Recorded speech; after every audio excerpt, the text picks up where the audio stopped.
Welcome to Have I Got News for You? I'm Roy Wood Jr. In the news this week. Trump's Justice Department continues to target his enemies. Come with me, Chucky. Come on. Come with Chucky.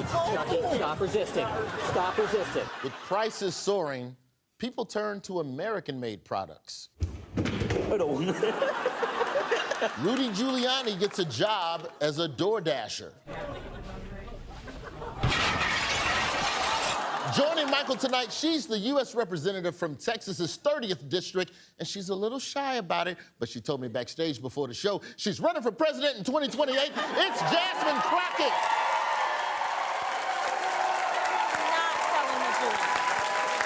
On Amber's team, you know him from Kids in the Hall, A Bug's Life, and Fargo, and to me, he'll always be the Jasmine Crockett of Canada. It's Dave Foley. Yes.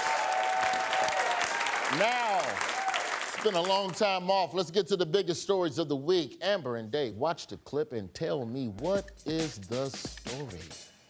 This story is about Yogi the bear. Or a baby, and he got baby caught bear, and there's a prominent baby RFK. bear eater.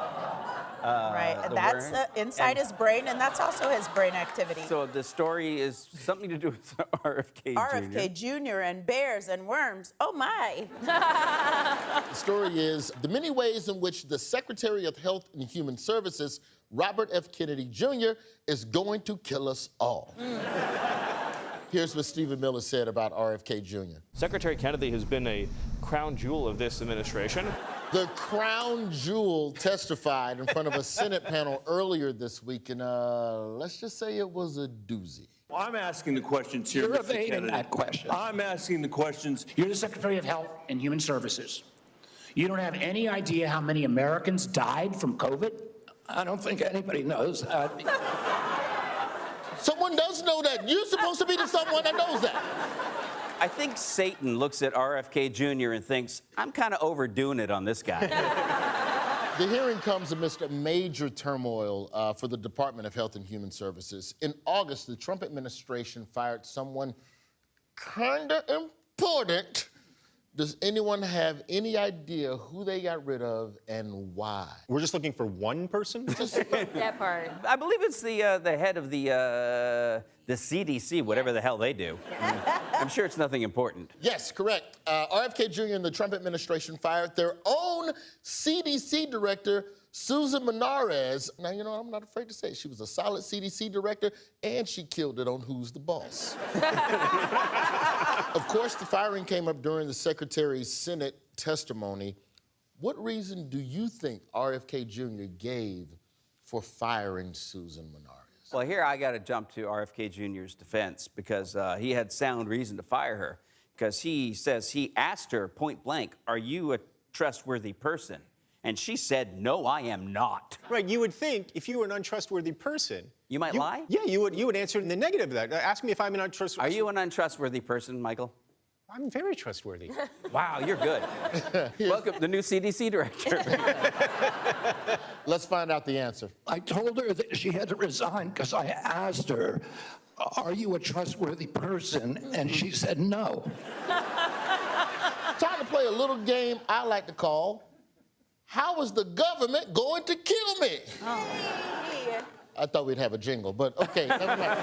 I'm gonna give you all a situation, and you guess how a recent Trump administration decision might make you die. Great. Okay. All right, this game. Okay. Jasmine, you up first. It's a long list, honey. Okay.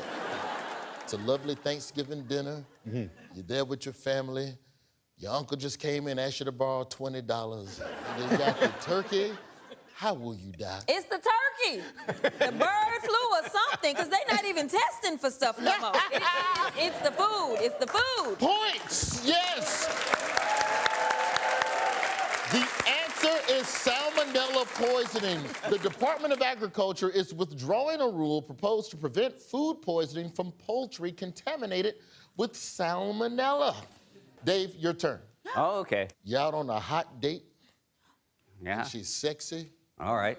Oh, and you're vibing. I may have already died at this point. And you and that girl go home, And then she goes, you got any condoms? And you go, I'm Dave Foley. I don't use condoms. How will you die?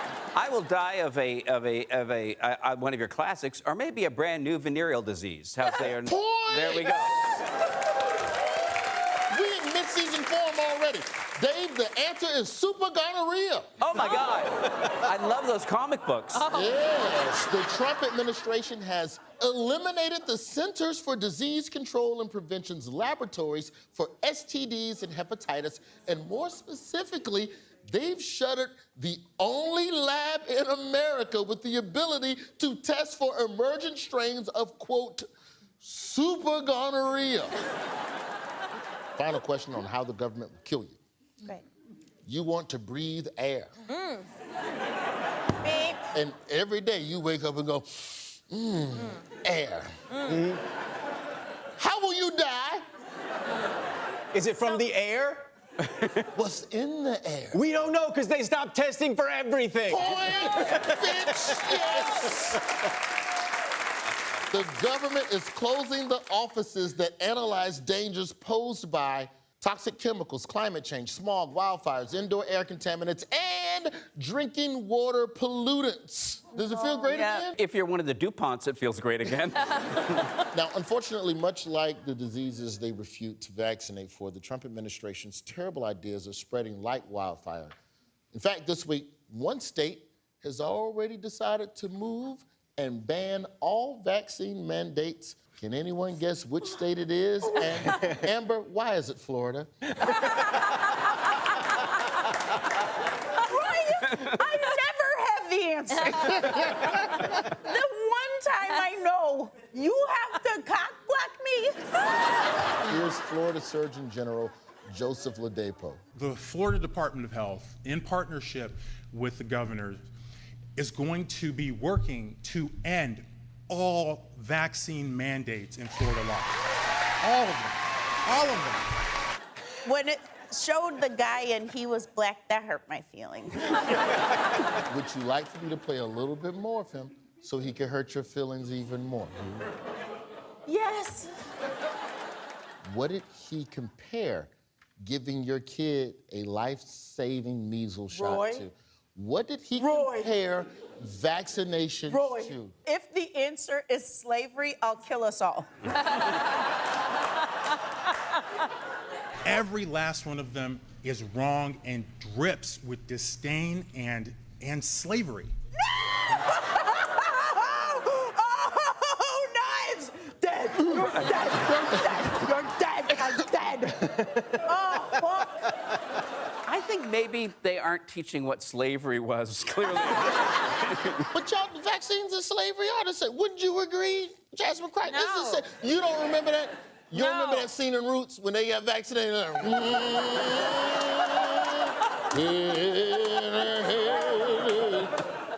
don't remember that scene? No. You make it fun when you turned it into an old Negro spirit. Who else are people skeptical about giving vaccines to? It's not just human beings. Doggies? The answer is dogs. Dogs. Oh. A study published in the journal Vaccine, actual name, found that about 37% of dog owners believe that canine vaccination could cause their dogs to develop autism. This explains a lot. I had my late German Shepherd, who I love dearly, was totally nonverbal. In the land. That's because after Trump faced a stinging week of pushback from the lower courts on a number of his controversial policies, it's expected that he will take his grievances to the conservative majority Supreme Court in an effort to overturn those rulings. Already this week, Trump has asked the Supreme Court to step in and overturn a ruling that found his sweeping tariffs to be illegal. Since returning to the White House, SCOTUS has come to Trump's aid on a number of cases. We've talked about him on this show, leading to the ire from other federal judges. As NBC News reports, quote, federal judges are frustrated with the Supreme Court for increasingly overturning lower court rulings involving the Trump administration with little or no explanation. With some worried, the practice is undermining the judiciary at a sensitive time. Joining us now is Melissa Murray, a law professor at NYU, co-host of the Strict Scrutiny podcast, and an MSNBC legal analyst. I want to look at more of that NBC News reporting really quickly. Quote, a short rebuttal from the Supreme Court, they argue, these judges, makes it seem like they did shoddy work and are biased against Trump. As of June, the U.S. Marshal Service, which protects judges, had reported more than 400 threat investigations this year. There has been a steady rise of such threats in recent years, from 224 in fiscal year 2021 to 457 in fiscal year 2023, according to congressional testimony given by the Marshal Service. So the kind of back and forth that the Supreme Court seems to be having with these judges, whether they want to or not, are having real effects on their lives. But it's also a strange place for all of us to be in. This is not typically how those interactions go. No, so first of all, I want to talk about how strange this is. Yeah. The idea that 10 to 12 federal judges who are currently sitting, appointed by presidents of all different stripes, would go and talk to a reporter about... They usually hate us. They don't talk to reporters. I mean, I was a clerk for 2 federal judges. They do not talk to reporters. This is absolutely unorthodox. Like, they are sounding the alarm. And what they are saying is, when the Supreme Court decides these cases on their emergency docket or their shadow docket or whatever you want to call it, and they don't offer any guidelines, they offer very little in the way of explanation for what they're doing, they don't give district courts a lot to work with. So then when the district courts receive these other cases, they're kind of operating in a blind. And so they're trying to do their work, they're trying to follow precedent, but there isn't a lot of guidance from the Supreme Court. And then the Supreme Court says, what do you mean you didn't follow our precedent? And they're like, there wasn't really a lot to follow. And that's basically what they're saying. And when the court rebukes them, it gives the world, it gives the country this sense that they're not doing their jobs well, that they're simply against this president. They're basically ratifying what this administration keeps saying, that these judges are lawless, that they're out of control, that they're rogue. When these district court judges are like, we're doing what we've always done. We're trying to follow the law. You just won't tell us what it is. Well, and there was a stinging rebuke, as we were just talking about before the camera started, by Supreme Court Justice Gorsuch, where he said to the lower court judges may sometimes disagree with this court's decisions, but they are never free to defy them. What is your response to this? Totally correct, Justice Gorsuch. You've been to con law, but you need to know what you're saying. And so there is also a retort from District Judge Allison Burroughs from the District of Massachusetts. This is in footnote 9. Law students, you have to read the footnotes. The court is mindful of Justice Gorsuch's comments in his opinion in APHA and fully agrees that this court is not free to defy Supreme Court decisions, as it is in fact duty-bound to respect the hierarchy of the federal court system. That said, the Supreme Court's recent emergency docket rulings regarding grant terminations have not been models of clarity and have left many issues unresolved. I will follow you if you tell me where to go. Right. Is this a strategy, though? I mean, it does sort of, I know there's a lot of talk about constitutional crisis, but is the Supreme Court sort of picking and choosing their spots here and where they have no enforcement authority at the end of the day. Obviously, there are a lot of people who are not happy with the Supreme Court right now, but are they just being judicious? Vague, judicious because they're... No, I think there's certainly a lot to this, right? Yeah, we have an administration that has been very clear that maybe they'll follow the Supreme Court, maybe they won't. It really all depends. Like, they haven't been entirely straightforward about whether they're going to abide by the Supreme Court decisions. And I think the court is trying, as you say, to be judicious, to make sure that we're not in a situation where the administration is openly defying the United States Supreme Court. But at the same time, this is a system with intermediate appellate judges, with district court judges who have to know what they're doing. And I think what the judges are actually saying is not simply that there's an absence of information here about what to do, but that when the Supreme Court just casts aside all of the fact-finding that they have done, all of the really meticulous research they've gone into these cases, and just dismisses it without any explanation, it ratifies what the administration is saying about these judges not doing what they're supposed to do, having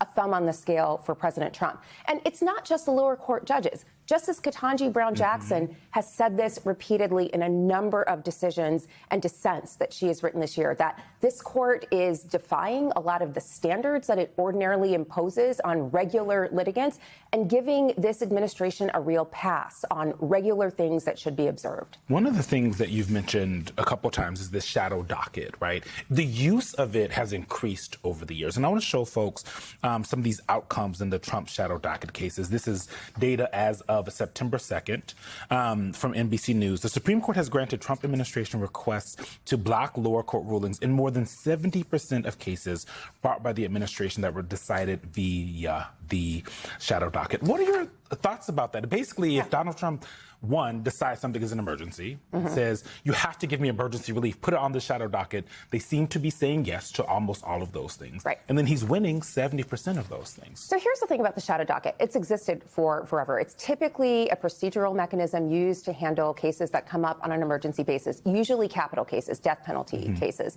But at least since the first Trump administration, there has been an increasing use of the shadow docket because the administration has gone to the court seeking this kind of emergency relief.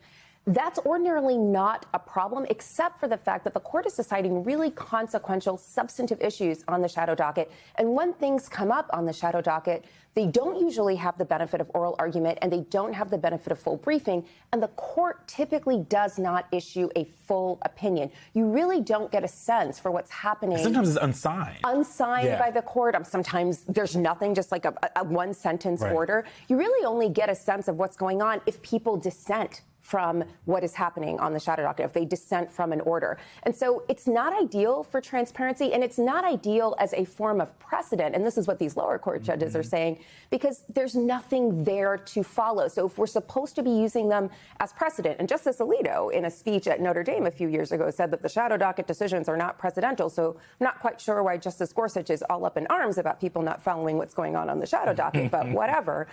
If you're going to use them as precedent, they need to be explained. Yeah. And, Justice Amy Coney Barrett has been making the rounds, Melissa. She's got a book. She has a book. Gotta sell that book. Selling books. But we are hearing from her more than usual. I want to play a shot from an interview with her this week where she says the law isn't an opinion poll. I want Americans to understand the law and that it's not just an opinion poll about whether the Supreme Court thinks something is good or whether the Supreme Court thinks something is bad.